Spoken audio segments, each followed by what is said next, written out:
Isaiah chapter 9.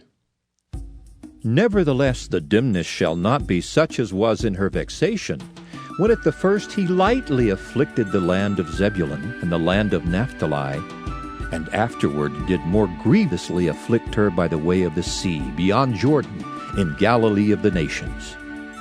The people that walked in darkness have seen a great light.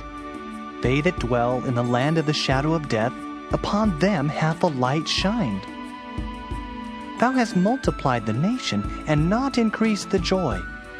They joy before thee according to the joy in harvest, and as men rejoice when they divide the spoil.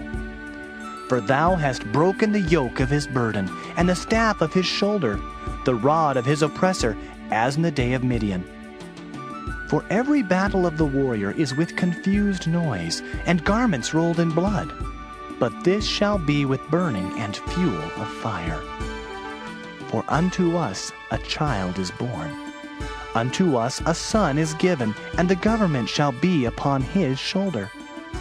And his name shall be called Wonderful, Counselor, the Mighty God, the Everlasting Father, the Prince of Peace. Of the increase of his government and peace there shall be no end upon the throne of David and upon his kingdom, to order it and to establish it with judgment and with justice from henceforth even forever. The zeal of the Lord of hosts will perform this. The Lord sent a word into Jacob, and it hath lighted upon Israel. And all the people shall know, even Ephraim, and the inhabitant of Samaria, that say in the pride and stoutness of heart, The bricks are fallen down, but we will build with hewn stones.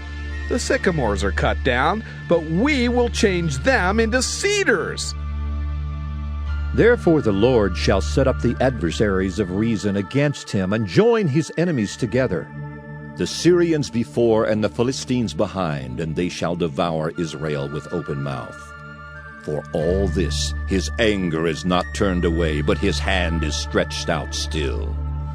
For the people turneth not unto him that smiteth them, neither do they seek the Lord of hosts.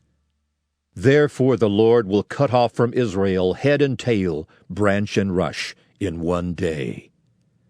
The ancient and honorable, he is the head, and the prophet that teacheth lies, he is the tail. For the leaders of this people cause them to err, and they that are led of them are destroyed. Therefore the Lord shall have no joy in their young men, neither shall have mercy on their fatherless and widows. For every one is an hypocrite and an evildoer, and every mouth speaketh folly. For all this his anger is not turned away, but his hand is stretched out still. For wickedness burneth as the fire. It shall devour the briars and thorns, and shall kindle in the thickets of the forest, and they shall mount up like the lifting up of smoke. Through the wrath of the Lord of hosts is the land darkened, and the people shall be as the fuel of the fire. No man shall spare his brother. And he shall snatch on the right hand and be hungry, and he shall eat on the left hand, and they shall not be satisfied. They shall eat every man the flesh of his own arm. Manasseh, Ephraim, and Ephraim, Manasseh, and they together shall be against Judah. For all this his anger is not turned away, but his hand is stretched out still.